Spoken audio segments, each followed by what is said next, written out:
TV Câmara, Campinas. Olá, boa tarde, 3h mais 14. Muito obrigado pela sua companhia, pela sua audiência. Neste momento começa a transmissão da TV Câmara Campinas para a segunda reunião deste ano da Comissão Permanente de Defesa dos Direitos da Criança, do Adolescente e da Juventude. O presidente é o vereador Gustavo Peta e a gente acompanha tudo a partir de agora. Olá, boa tarde a todos, a todas. Em primeiro lugar, uma satisfação recebê-los na Câmara Municipal de Campinas para a nossa segunda reunião ordinária da Comissão de Defesa das Crianças, dos Adolescentes e da Juventude aqui na nossa cidade. Então, a gente só pede que a pessoa fale o nome, se apresente, porque nós estamos ao vivo na TV Câmara, nas redes sociais da Câmara, e é muito importante que as pessoas que estão nos assistindo também saibam quem está aqui participando e que queira fazer algum tipo de intervenção. Certo? Já tem um inscrito.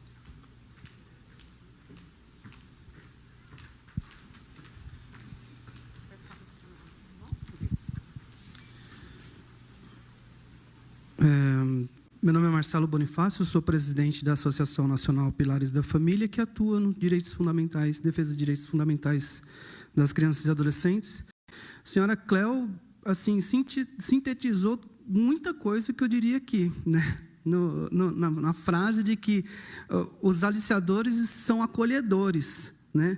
E nós, eu acho que a senhora se referia à rede de proteção, né? Toda a rede de proteção das crianças, às vezes nem somos tão acolhedores assim.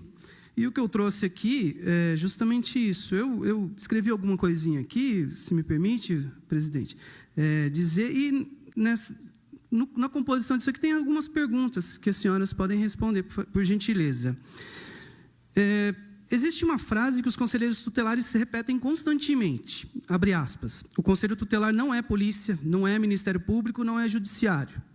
O conselho tutelar deve zelar pelo cumprimento do ECA, fecha aspas. Perfeito. Mas então eu faço uma pergunta simples, objetiva e que precisa ser respondida publicamente. O que significa na prática zelar pelo cumprimento do ECA? Porque o próprio estatuto é claro, a criança e o adolescente devem ser protegidos contra qualquer forma de negligência, exploração e violência, e qualquer violação por ação ou omissão deve ser combatida. Logo, zelar não é ficar assistindo, zelar não é arquivar, zelar não é transferir responsabilidade, zelar é agir. E a pergunta que não quer calar e que eu faço: qual é o entendimento dos conselheiros tutelares sobre as palavras zelar e agir? No ano de 2021, eu trouxe umas denúncias e levei isso ao Conselho Tutelar da região Sul. Denúncias gravíssimas, que tem tudo a ver com o que nós estamos falando aqui, com do ECA Digital, exposição na internet. Uma menor exposta na internet com cerca de 300 vídeos na rede social, 300 vídeos na rede social TikTok, com conteúdo com claros indícios de adultização e exploração indevida. Os conselheiros tutelares responsáveis, a Elaine e o Moisés Césion, simplesmente ignoraram a minha denúncia. Ignoraram a minha denúncia. Não houve registro do protocolo, não houve encaminhamento efetivo, não houve retorno institucional até hoje, 5 anos depois. Essa mesma denúncia foi levada à Promotoria da Infância e da Juventude de Campinas, que também foi ignorada. Isso não é uma falha pontual, isso é uma falência do sistema e da garantia dos direitos. Hoje se fala em ECA digital, que é o que nós estamos conversando aqui hoje. Mas eu pergunto, onde estava o ECA quando uma menor estava exposta com centenas de vídeos? Porque o próprio sistema de garantia de direitos exige atuação em rede. Conselho tutelar, Ministério Público, Judiciário, sociedade civil, família. Essa atuação é integrada, ela é obrigatória e ela não é opcional. É o que vimos no meu caso e o que foi exposto. Omissão, silêncio institucional e abandono da vítima. Na última reunião, conselheiros tutelares vieram a essa casa aqui e levantaram as seguintes supostas dificuldades: falta de estrutura, dificuldades operacionais. Mas precisamos colocar as coisas aqui em perspectiva. Hoje, os conselheiros tutelares recebem, em média, R$5.000 mensais. Possuem sede própria. Possuem estrutura pública. 3 minutos. E mesmo assim, denúncias graves são ignoradas. Agora, permitam-me um contraponto. Eu trabalho voluntariamente por essa causa, né, de proteção da infância e da juventude. Eu criei uma associação com as minhas próprias condições financeiras. Eu invisto recursos financeiros do meu próprio bolso nessa associação. Eu não tenho sede proporcionada pela prefeitura. E eu não tenho estrutura pública para amparar a minha atuação institucional. E ainda assim eu atuo de forma efetiva, contínua e combativa no que me é possível no dever da proteção integral da criança e do adolescente. Se a proteção da infância depende exclusivamente de orçamento, de estrutura, de condições de trabalho, como argumentam os conselheiros tutelares, pelo menos os que estiveram aqui na reunião passada, então nós estamos institucionalizando a omissão. Estou terminando, presidente. Por gentileza. Concluir, Marcelo, por conta Eu vou concluir, tem mais perguntas. O que estamos vendo é o que precisa ser dito com clareza, é um fenômeno grave. É a pauta da infância sendo utilizada politicamente. A pauta da infância está sendo explorada nas redes sociais como meio de autopromoção, como faz o conselheiro tutelar Moisés Césio. E está sendo transformada em vitrine institucional.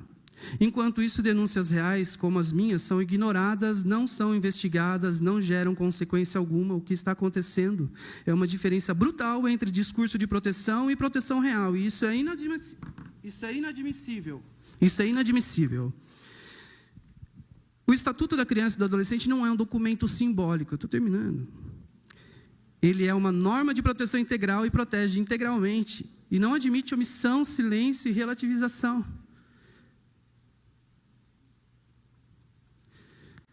Se o sistema não funciona quando é testado, Marcelo, com um caso... Já foram 5 minutos. Aqui a gente precisa ouvir mais pessoas. Por gentileza, eu termino. E tem a parte ainda mais ainda importante aqui para essa comissão, que eu estou chegando, vereador. Por gentileza. É tão difícil um espaço como esse. Eu estou desde o senhor é testemunha. O seu espaço foi garantido. Não, eu compreendo. Eu só peço que o senhor conclua para outras pessoas também poderem utilizar o espaço. Não, eles terão um espaço, vereador, mas o senhor acompanhou tudo isso desde agosto de 2025. O meu pedido por espaço, eu clamei, eu fui para tudo quanto é lugar para poder abrir esse espaço. O senhor teve que assumir a presidência para esse espaço acontecer, e eu vou falar disso rapidamente aqui. E quando isso acontece, cabe à sociedade e a essa Casa Legislativa fazer o que precisa ser feito, que é expor, cobrar e responsabilizar. E falando em responsabilização, há um ponto extremamente grave que não pode ser ignorado e que diz respeito diretamente a essa comissão. Refiro-me à omissão funcional qualificada do então ex-presidente dessa comissão de defesa, o vereador Roberto Alves, que nem está aqui, né? Nem está aqui, de tão preocupado que ele é com criança. E também o vereador Permínio Monteiro, que também levanta a bandeira e não está aqui. O presidente Permínio Monteiro criou uma frente parlamentar de enfrentamento à adultização infantil no âmbito digital.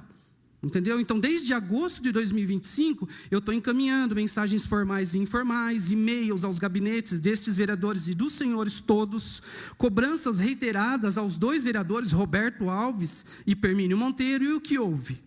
Absolutamente nenhuma resposta, nenhuma providência, nenhum encaminhamento. Somente a partir de agora em que o senhor, vereador Gustavo Peta, está abrindo esse espaço. O senhor sabe o quanto me é caro esse espaço e o quanto eu lutei para poder estar aqui, para falar esses minutinhos aqui. Então, por favor, estou terminando já, acabando. E é importante. Marcelo, sou eu, vereadora Paula Miguel. Vereadora a Paula. gente tem um teto de 20 minutos para encerrar essa comissão, para entregar o plenário, para a primeira parte que vai acontecer às 5 horas. Tá, e tem tudo outras bem. pessoas inscritas para fazer a fala. Eu acho que a gente pode conversar, né, sobre sei. isso. É que é informar importante registrar. formalmente. Eu acho que é importante registrar, mas eu acho que tem outras pessoas que precisam falar também. E com 20 minutos para a gente conseguir aproveitar também as debatadoras que estão aqui, né, para a gente conseguir entregar o plenário no horário. Então, acho que tem uma questão, né, do espaço que é muito significativo, muito importante. O vereador Gustavo Peta acabou de assumir a comissão, né, me convidou também para estar aqui junto, presente, e acho que é muito importante o debate que está sendo feito, e acho que as denúncias que você fez também são muito significativas, mas tem outras pessoas presentes que também gostariam do espaço. E aí, se a gente não conseguir dar esse espaço também para as outras pessoas, a gente também não consegue entregar o plenário e garantir a fala, a próxima atividade que vai acontecer aqui. Então, Vou fazer, né, pedir desculpa aqui pelo Gustavo pela intervenção, né, mas para pedir para, de fato, que seja concluído, para a gente abrir para as outras pessoas poderem falar.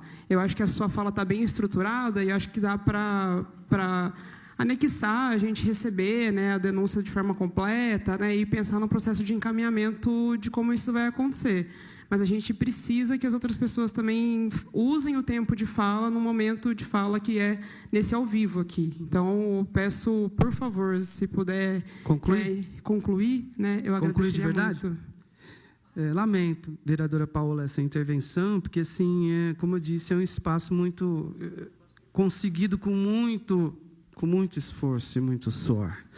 Mas eu vou colocar, então, os pontos aqui. Esse documento foi juntado no e-mail do vereador, aí, que está dando os encaminhamentos necessários, e em quem eu confio que, desta vez, agora vai, né? Essa pauta vai ter atenção. Bom, que seja esclarecido oficialmente qual foi o tratamento dado, então, pelo Conselho Tutelar às minhas denúncias de 2021, que estão anexas lá no e-mail do senhor. Se houve omissão, quem será responsabilizado? Que o Conselho Tutelar defina de forma objetiva o que significa zelar pelo ECA, quando não age de fato. Quais são os protocolos atuais em casos atuais de exposição digital de menores? E também que convoque formalmente aí os conselheiros envolvidos, lá da região sul, a Elaine e o Moisés Session, para acompanhar o caso, produzir o relatório, e que esse relatório sobre essa demanda seja público e transparente. E deixar de ser discurso para passar a ser protocolos reais de atuação no nosso município. Que Deus Todo-Poderoso proteja as nossas crianças e adolescentes, realmente, e os pais que realmente lutam para protegê-las. Amém. Obrigado, Marcelo. Tiago Ferrari.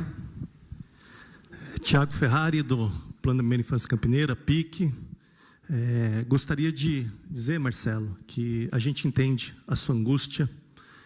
Eu, estando na gestão pública, a gente vê o quanto é desafiador, o quanto as crianças não são colocadas como prioridade absoluta, o quanto a sociedade não entende que, dentre os grupos de vulneráveis, as crianças são as mais vulneráveis da nossa sociedade, e que a gente precisa fazer com que a sociedade entenda.